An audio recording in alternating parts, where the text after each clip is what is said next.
What's a professional investment manager and a huge meathead at the gym have in common?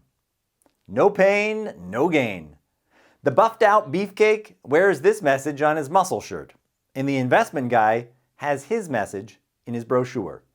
No pain, no gain. In essence, if you want to do well, there's going to be some pain involved. As an investor, the gain is of course making money, and the pain is losing money. Here's how it plays out, at least in theory.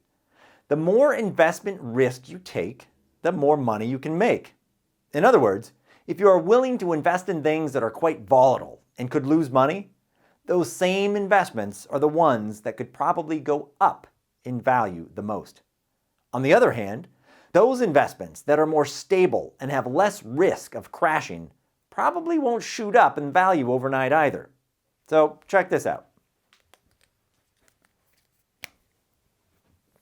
Generally speaking, risk and reward are connected when it comes to investing. Small cap stocks are more volatile and have a greater chance of losing money. But historically, they also have made a better return than large company stocks. Or take high yield bonds. These are the bonds that pay out a high interest rate, also called yield. So why do they pay a high interest rate? It's like lending money to a friend who is broke and out of work. There is much greater chance you won't get your money back.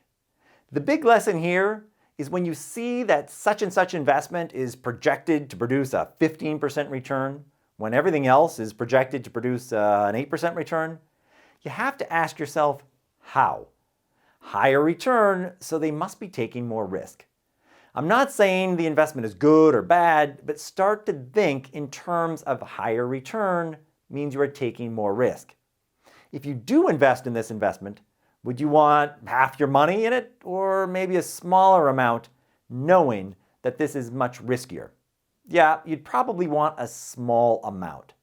So have a look at this. This represents a continuum of projected returns. So each of these X's represent some kind of an investment.